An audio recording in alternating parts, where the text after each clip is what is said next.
पश्चिम बंगाल की राजनीति में एक बार फिर बड़ा सियासी भूचाल आ गया है। मुख्यमंत्री ममता बनर्जी के खिलाफ कोलकाता में एफआईआर दर्ज होने के बाद से राज्य का राजनीतिक पारा 7वें आसमान पर है।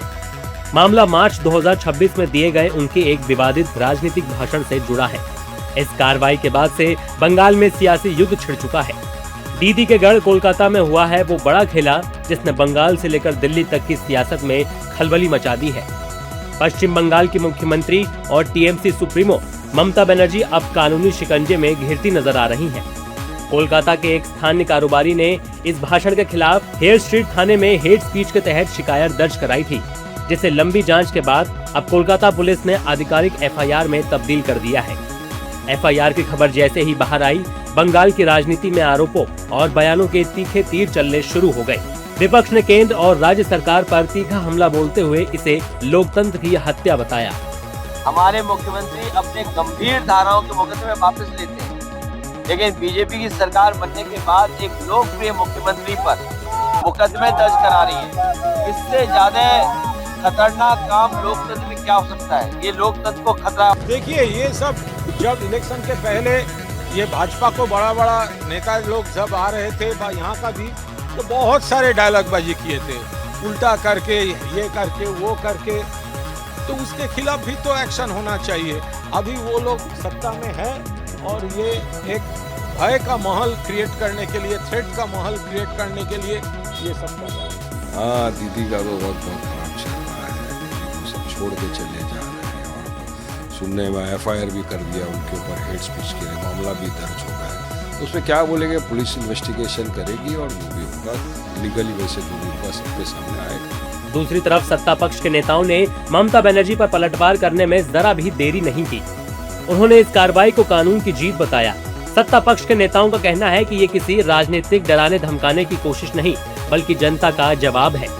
कानून सबके लिए बराबर है, चाहे वो मुख्यमंत्री ही क्यों ना हो। फिर ममता बनर्जी वो तो गया उसके पार्टी और उसके नाम से, और पश्चिम बंगाल में कहीं नया राजनीति शुरू होने का कोई चांसेस नहीं है। शी इज जस्ट अ पास।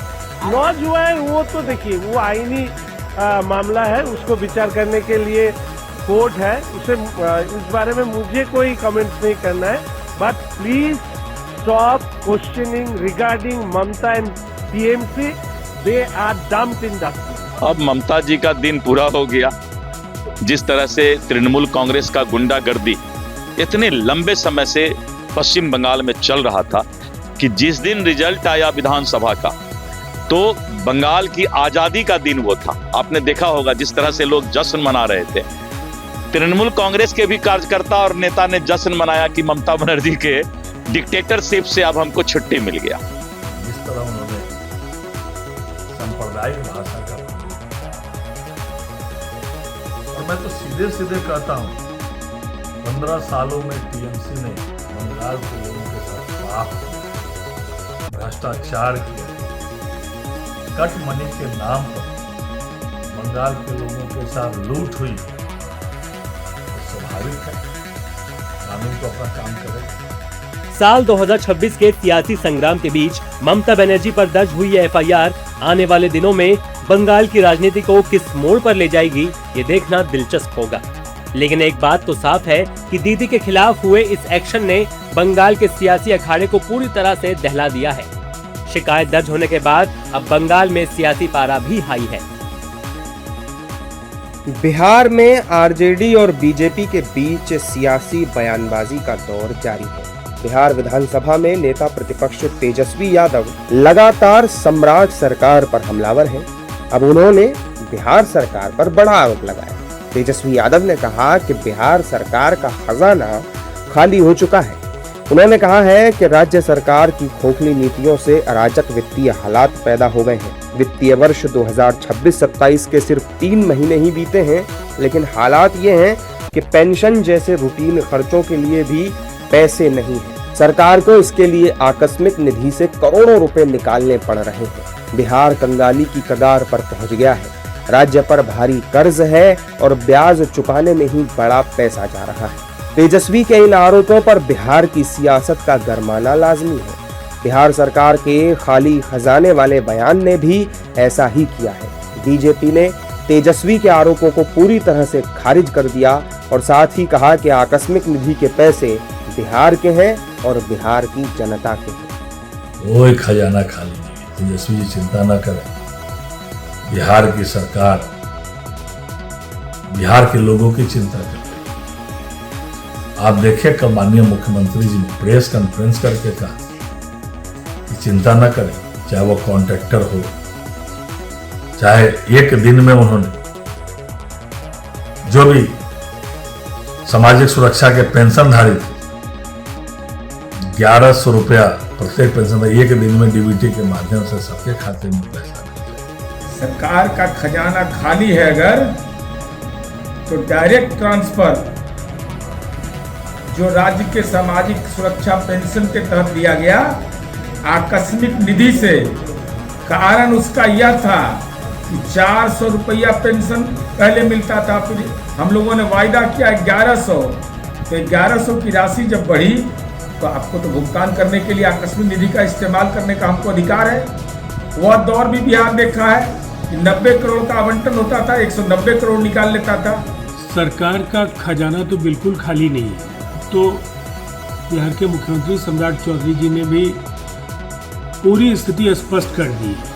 और सबसे बड़ी बात क्या है, FRBM एक्ट एक कॉन्स्टिट्यूशनली मैंडेटेड अरेंजमेंट है जो किसी भी राज्य को साख के आधार पर ऋण लेने की अनुमति देता है। और राज्य केवल बिहार नहीं, देश के सभी राज्य ऋण लेते हैं और उसको चुकाते हैं। ये एक सामान्य प्रक्रिया है। इस पर इतने हाय तौबा के बजाय उन्हें केंद्र सरकार के आंकड़ों की तरफ देखना चाहिए। बिहार में सामाजिक सुरक्षा पेंशन योजना यानी कि वृद्धावस्था, विधवा और दिव्यांगता पेंशन साल 1991 में शुरू हुई थी। बिहार सरकार ने सामाजिक सुरक्षा पेंशन की राशि को 400 रुपए से बढ़ाकर सीधे 1100 रुपए प्रति माह कर दिया है।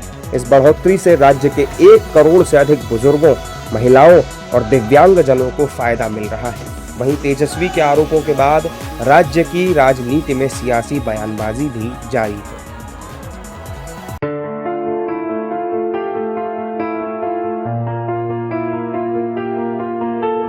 स्टैंड अप कॉमेडियन प्रणीत मोरे बीते कुछ दिनों से अपने शो से जुड़े 370 रुपए की बिरयानी क्लिप के वायरल होने के बाद से विवादों में है। मामला इतना बढ़ चुका है कि प्रणीत अब लीगल मसले में फंस चुके हैं। वहीं मसले को गहराता देख और इसकी गंभीरता को समझते हुए फाइनली प्रणीत मोरे ने चुप्पी तोड़ी है और क्लिप शेयर कर माफी मांगते नजर आए हैं। इंस्टाग्राम पर शेयर किए गए एक वीडियो में मोरे ने कहा, मैं आप सभी से इस बारे में बात करना चाहता था, लेकिन मेरा इंस्टाग्राम अकाउंट सस्पेंड हो गया था। आपने सोशल मीडिया पर वायरल हो रहा क्राउड वर्क वीडियो देखा होगा और उसकी वजह से मुझे बहुत नफरत मिल रही है। मुझे लगता है कि मैं इस नफरत का हकदार हूँ। क्राउड वर्क सेशन के दौरान उस आदमी ने कई अपमानजनक बातें कही। सब हंस रहे थे और मैं भी बह गया। ये मेरे जजमेंट की गलती थी। मेरा मानना है कि ये मेरी सबसे बड़ी गलती थी। मैं उस वक्त स्टैंड ले सकता था, लेकिन मैंने नहीं लिया। मैंने उन बातों को प्लेटफॉर्म किया और मामला यहाँ से बढ़ गया। मैं उन सभी लोगों से माफी मांगना चाहता हूँ जिन्हें इससे ठेस पहुँची है। जो भी कानूनी कार्रवाई चल रही है, मैं अधिकारियों के साथ पूरा सहयोग कर रहा हूँ। मैं आप सभी से एक मौका देने की रिक्वेस्ट करता हूँ। मैं एक बेहतर इंसान बनूंगा। ये मेरे लिए भी सीखने का अनुभव रहा है। मैं खुद पर और अपने कंटेंट पर काम कर रहा हूँ और आप इसे मेरे और आगे के काम में देखेंगे।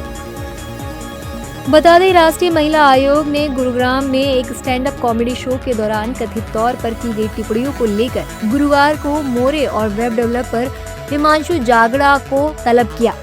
विवाद तब शुरू हुआ जब जांगड़ा ने शो के दौरान एक डेट का किस्सा सुनाया जिसमें उसने चिकन बिरयानी की एक प्लेट पर 370 रुपए खर्च किए थे। वहीं जांगड़ा की इस स्टोरी टेलिंग के दौरान प्रणीत मोरे इस पर हंसते देखे गए।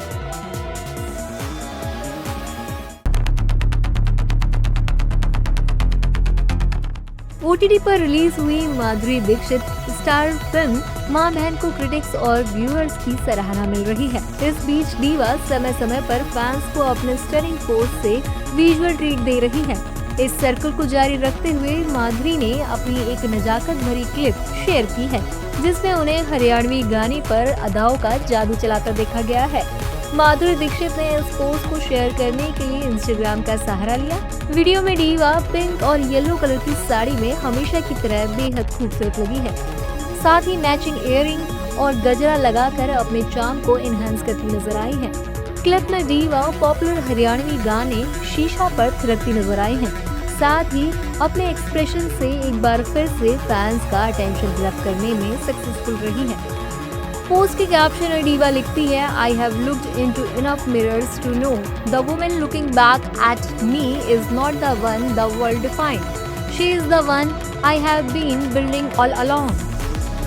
काम के मोर्चे पर माधुरी दीक्षित फिलहाल अपनी लेटेस्ट रिलीज फिल्म मां बहन के लिए लाइमलाइट बटोर रही है। एक्ट्रेस के करियर की बात करें तो उन्होंने इसकी शुरुआत 1984 की फिल्म अबोध से शुरू की थी। 70 से अधिक फिल्मों में काम कर चुकी माधुरी अपनी बेहतरीन एक्टिंग और शानदार डांसिंग स्किल के दम पर 17 नॉमिनेशन में से 6 फिल्म फेयर अवार्ड अपने नाम कर चुकी हैं। फुटबॉल की दुनिया के दो सबसे बड़े नाम लियोनेल मेसी और क्रिस्टियानो रोनाल्डो एक बार फिर फीफा वर्ल्ड कप 2026 में मैदान पर है। लेकिन इस बार सिर्फ मुकाबला नहीं बल्कि इतिहास के एक युग के अंत की कहानी लिखी जा रही है। दोनों खिलाड़ी अपने अपने देशों का नेतृत्व कर रहे हैं। मेसी अर्जेंटीना की कप्तानी कर रहे हैं, जबकि रोनाल्डो पुर्तगाल की कमान संभाल रहे हैं। ये दोनों खिलाड़ियों का छठा फीफा वर्ल्ड कप है और माना जा रहा है कि ये उनके करियर का आखिरी विश्व कप भी हो सकता है। मेसी और रोनाल्डो इससे पहले 2006, 2010, 2014, 2018 और 2022 के विश्व कप खेल चुके हैं। फुटबॉल इतिहास में ये एक दुर्लभ उपलब्धि है क्योंकि अब तक केवल कुछ ही खिलाड़ी 6 विश्व कप खेल पाए हैं। अर्जेंटीना के लियोनेल मेसी, पुर्तगाल के क्रिस्टियानो रोनाल्डो, जर्मनी के लोथर मथाउस, मेक्सिको के एंटोनियो कार्वाजल, राफेल मार्केज और एंड्रेस गाडो शामिल हैं। फुटबॉल के जादूगर कहे जाने वाले 38 वर्षीय लियोनेल मेसी ने 2022 में अर्जेंटीना को विश्व चैंपियन बनाया था। उनका विश्व कप जीतने का सपना पहले ही पूरा हो चुका है, जबकि फुटबॉल के सुपरस्टार रोनाल्डो हर टूर्नामेंट में अपने खेल से इतिहास रचते आए हैं, लेकिन विश्व कप ट्रॉफी अभी भी उनसे दूर है। रोनाल्डो इस बार भी अपना पहला विश्व कप जीतने के इरादे से मैदान में उतरेंगे। इन दोनों खिलाड़ियों का फुटबॉल करियर बहुत शानदार रहा है। विश्व कप में भी दोनों खिलाड़ियों ने शानदार प्रदर्शन किया है। मेसी ने विश्व कप के कुल 26 मैचों में 13 गोल किए हैं, वहीं रोनाल्डो ने 22 मैचों में 8 गोल किए हैं। दोनों खिलाड़ियों की तुलना हमेशा फुटबॉल इतिहास की सबसे बड़ी बहस रही है, लेकिन आंकड़ों से परे दोनों ने पिछले 20 वर्षों में फुटबॉल को नई ऊंचाई दी है। मेसी और रोनाल्डो सिर्फ खिलाड़ी नहीं बल्कि एक युग है।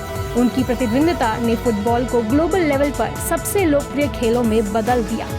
इन दोनों के जाने से फुटबॉल जगत में एक युग का अंत होगा। मेसी और रोनाल्डो का ये सफर सिर्फ एक खेल नहीं बल्कि एक भावनात्मक इतिहास है, एक ऐसा इतिहास जिसे दुनिया आने वाली पीढ़ियों को सुनाएगी। मैक्सिको में फीफा वर्ल्ड कप की शुरुआत साउथ कोरिया ने जीत के साथ की। रोमांच से भरपूर मुकाबले में टीम ने चेक रिपब्लिक को 2-1 से हरा दिया। साउथ कोरिया ने मैच के दूसरे हाफ में 1-0 से पिछड़ने के बाद जोरदार वापसी करते हुए जीत दर्ज की। मैच के 9वें मिनट में साउथ कोरिया के पास फ्री किक से बढ़त बनाने का शानदार मौका था, लेकिन चेक रिपब्लिक के डिफेंस ने उनके अरमानों पर पानी फेर दिया। 11वें मिनट में साउथ कोरिया की टीम कॉर्नर का भी फायदा उठाने में नाकाम रही। पहले हाफ में कोरिया ने चेक रिपब्लिक के डिफेंस पर दबाव तो खूब डाला, लेकिन उनके डिफेंस को भेदने में नाकाम रही। पहले हाफ में दोनों टीमें एक भी गोल नहीं कर सकी। हालांकि दूसरे हाफ की शुरुआत से ही चेक रिपब्लिक ने आक्रामक खेल दिखाया और टीम को मैच के 59वें मिनट में सफलता हाथ लगी। लाडिस्लाव क्रेज़की ने बेहतरीन हेडर के जरिए शानदार गोल करते हुए टीम को 1-0 की बढ़त दिलाई। हालांकि 0-1 से पिछड़ने के बाद साउथ कोरिया ने मैच में शानदार वापसी की। 67वें मिनट में हांग इन बियोम ने टीम की ओर से पहला गोल दागा और स्कोर को 1-1 से बराबर कर दिया। इसके बाद 80वें मिनट में ओह हियोन ग्यू ने साउथ कोरिया को मुकाबले में बढ़त दिला दी। मैच में 2-1 की बढ़त बनाने के बाद साउथ कोरिया ने चेक रिपब्लिक को वापसी करने का कोई मौका ही नहीं दिया। चेक रिपब्लिक ने आक्रामक खेल दिखाते हुए गोल करने का प्रयास कई बार किया, लेकिन वो साउथ कोरिया के डिफेंस को भेद नहीं पाए। अंत में साउथ कोरिया ने 2-1 से जीत दर्ज करते हुए वर्ल्ड कप में धमाकेदार आगाज किया। देश दुनिया की सभी खबरें देखने के लिए जुड़े रहिए आचरण न्यूज से। आचरण न्यूज, हर कदम आपके साथ।